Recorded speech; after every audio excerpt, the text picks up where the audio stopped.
Kia ora, Bronson parents. Welcome to the Chrysalis. Shooting a video today about how to get into the food manufacturing business. This is in response to a video made by a friend of mine, and he was looking to, he had an idea in his head and he wanted me to give the breakdown. So here goes. When I talk about food manufacturing business, I'm not talking about making street stalls, because you don't really need to make a video about how to do a street stall. It's really simple. 1, get a license to sell food in the place where you live. 2, make food to sell. 3, sell it. Really simple. I mean, you don't really need a video on that, you know what I mean? But food manufacturing is a whole other matter. And when we're talking food manufacturing, we're talking about people that make food that is then resold, either by retailers, wholesalers, that sort of thing. And that goes on all over the world, right? So I bring a little experience from my time working in the food industry and providing marketing services to food manufacturers. So that's where I'm coming at it from. And I'm going to use examples from the clients that I used to work with and, and go from there. Now, the first thing you want to look at when looking into establishing a food manufacturing business is yourself. Now, you've got to ask yourself 2 questions. Are you a person that loves to cook, loves to make food? If that's the case, you're right. And if you have the capital to invest in a facility or to hire out a kitchen where you make food, you go ahead and do that. However, if you are passionate about the food business, but your skills lie more towards the sales and marketing, then what you want to do is look into creating a brand and then getting someone else to do the manufacturing for you. Right? We call them contract manufacturers. So let me explore first the option of making it all yourself. Right? First of all, you must know your market. You must know how your food is going to service a market. And you've got to be really precise about this. Don't be one of those people that are like, oh yeah, people are always hungry, food is part of it, you're always going to have money in the food business. To be honest, that doesn't cut it. I live in New Zealand. New Zealand is home to the largest dairy producing company in the world, called Fonterra. Guess what? Most of the farmers who supply Fonterra are struggling right now. There are farmers that have killed themselves because they thought that Fonterra was going to do them right. And it's a shame that it hasn't happened. I make no condemnation about Fonterra, but I mentioned that I wanted to dispel the illusion that just because you're in the food business, you're making good bank. A lot of people aren't. So you have to know your market. And people that are hungry are not your market. You have to, out of all the potential groups of people that could buy your product, you need to whittle it down to a small, hardcore group of customers. So I'm going to use an example of a former client of mine. Now, the husband makes sausages, the wife markets those sausages. And they know their market. They know their market so well that about half the products that the husband makes, you can't buy them. The reason being is that the wife, after doing her market analysis and after being in the food business for many years, cannot find people that will buy the products. So instead of making just a whole lot of food and seeing what happens, they focus on a small group of food, a small range of foods that they know that their market will buy. You got to do the same. Doesn't matter whether it's gluten-free, allergy-free, soy-free, vegan, sugar-free. You must know your market and you must make for their needs, not for yours. And often what that means is that you're going to be making things that probably you yourself won't eat. But that doesn't matter because you're a food manufacturer. You're not someone selling food on the street. You're not someone who runs a restaurant. You're a manufacturer. And when you're a manufacturer, it's not about you. It's about your customer. It's about the end person who's going to go into the shop, buy that food and eat it. That's why when you go into a lot of wholesale businesses, you can't walk into a wholesaler and buy Wagyu, Kobe beef. You can't, because most wholesalers won't bother selling it because they know the customers aren't buying it. There's probably one or two wholesalers that will help you source that Wagyu Kobe beef, but not all of them can do it because they know their market and so must you. The second thing is that if you're going to make it all yourself, you're going to need to do something to help with cash flow. In New Zealand, most wholesalers will buy from manufacturers and give you 20th of the month terms. So what that means for you is that if you're sending them food on the 1st of September, chances are you're not going to get paid until the 20th of October. So you need to do something to help with cash flow. And one of the things that my clients have done while they're in their build-up phase is that they would do farmers markets. And so what they do is that they'll take stocks, they would sell the products at farmers markets, and the purpose of that was to help with cash flow. So while they're waiting for all those accounts to come in to be paid at the 20th of the next month, by doing those farmers markets on a weekly basis, they are able to bring in money on a weekly basis. So this helped to prop up cash flow. So cash flow is king. And so if you're manufacturing, especially if you're doing it all yourself, you must have money coming in on a regular basis. Because wholesalers, you're not going to get paid. Wholesalers won't pay you straight away. No, they won't.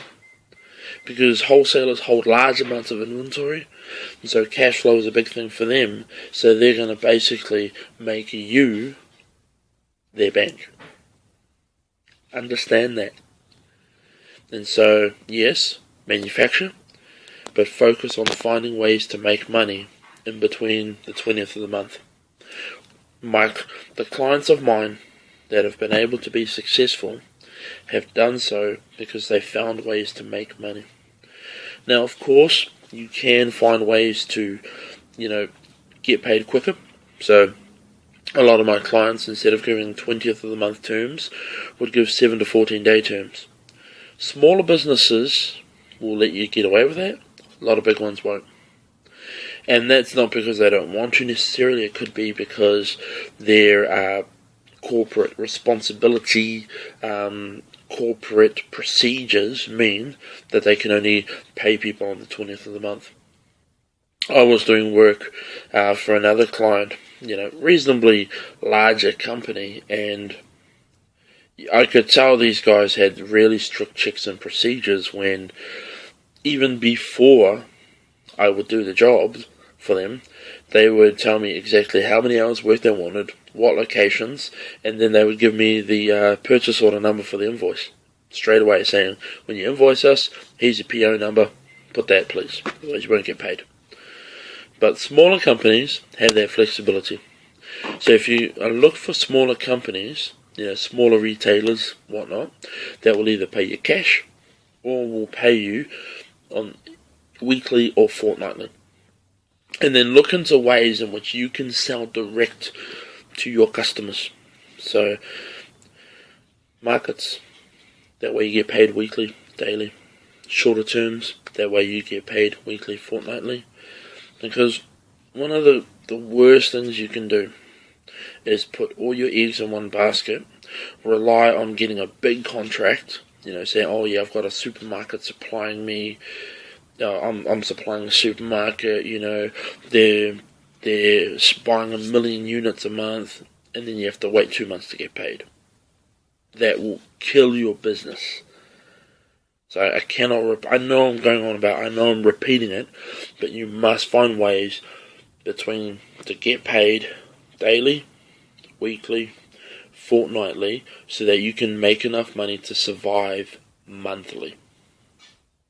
All my clients have done it. You have to do the same. It's that simple. Third thing, is that if you're going to be making it all yourself, you have to avoid debt. Because the two things that will kill you will be your debts and your cash flow. If you have too much debt and not enough cash flow, you won't be able to pay your debts on time. I know because I've been there. It's happened to me. I can't tell you enough about it. Well, maybe I will later. Anyways. And the last thing you have to remember when you're in the food manufacturing business is that, I kind of said it before, but I've got to reiterate it. You cannot rely on the idea that people are going to like what you make. You should probably avoid making stuff that you yourself would like. You probably want to go into things that everyone likes. Don't be too innovative. Food is a very sensitive thing. You don't want to be trying to push food that isn't known or isn't very popular among your market. Give your market what they want, and they will buy it and they will eat it. Otherwise, the only way that you can really overcome that. So let's say hot dogs, right? That's pretty simple. Everyone eats hot dogs. Free range hot dogs, it's a whole other kettle of fish. Because with the cost of the production of free range meat, you're going to have to spend a lot of time and money marketing to your audience, explaining to them as to why your hot dogs cost 3-4 times more than the guy down the road. Once they understand it, they'll buy it, they'll eat it. It's not a problem. But you have to be able to invest in that marketing. Just because you make the best product, just because you have the highest quality product, just because your product is free range, I'm sorry, it doesn't cut it. So if you're going to be marketing something that is different, you must have the marketing time and dollars to match. Otherwise, no one's going to buy. It's really that simple. If you are going to do something that's really different, don't do it first. Unless you have a lot of money. Because what will happen is that if you are the first person on the forefront trying to do this, then you won't make many sales at first, and most of your capital is going to be spent educating your audience, marketing to them, and making the sales. That's the reality. So be cautious and understand that the food business is a great business, but it's not an easy business. So that's if you're doing it all yourself. The second option is if you use a contract manufacturer. There are plenty of food factories out there that you'll be able to take a recipe to and say, look, this is what I make. I want someone that can make this product and package it. Right? There's plenty of them. Find them, give them the recipe, and then they'll make it all for you. And the reason you want to do that is if you don't have the capital, or if you're more specialised, and if your skill set lies towards the sales and marketing of food, get someone else to do it for you. It's not that hard. The second thing that you want to do is secure a distributor. So contract warehousing. What we mean by that is that once you've made the food, you're going to need somewhere to put it, and then you're going to have to get someone to go to the warehouse where your food is located, pick that up and take it to your customers. Now you can do that, and I've worked with clients that have done that. I'll give you 2 examples. A lady that I used to do contract work for, she started a frozen food business, but she didn't make any frozen food. She had a manufacturer take care of it all for her. Right? So the factory made the products, put them in a box, and then she was able to get a warehouse to hold the frozen food for her, and then from that frozen food warehouse, the food was shipped out to all of her retailers. Easy. She did it. And she paid me good money to promote her product. And then she eventually sold that business. And now she lives in Australia. She moved out of the country. And she did that in less than the space of 2 years. So she went from idea to business to sold in less than 2 years. Really awesome. Another example. I used to do work with a company that made drinks, beverages. Now, they had a recipe, Now the two business owners, they focused on marketing. Well, one of them focused on marketing, and the other one focused on securing the ingredients. So they'd secure the ingredients, they'd send them to the contract manufacturer. The manufacturer would make the drinks, bottle them, and then they would have a distributor pick up the drinks, put them in their warehouse, and then whenever orders came, they would come through to the two business owners. They would send the order to their distribution agent, and the distribution agent would take the drinks from the warehouse to the retailer. So these two guys were in the food business, and in their case, beverage business, and they didn't make any drinks. All they did was pick leaves and send them to the manufacturer so he can take care of it. Because of that, they have a wonderful business. Their product is sold all across the country, and they have very little capital outlay. They don't have to worry about paying the mortgage for the equipment or paying the cost for the warehousing. It's all worked out. Now, if I was to go into my own, making my own product, that's the way that I would go. Because I love food, and I love the food business, but I'm more inclined towards the sales and marketing side of things, as opposed to the manufacturing. And there are plenty of manufacturers that will gladly make your products for a fee. That's how you want to do it, guys. That's the breakdown on how to get into the food manufacturing business. If you have any specific questions, please put them in the comments below. I can talk about this stuff till the sun goes down, but the video is almost 17 minutes long, so I figured I'd stop it from here. Right then, have a good day, guys. Bye-bye.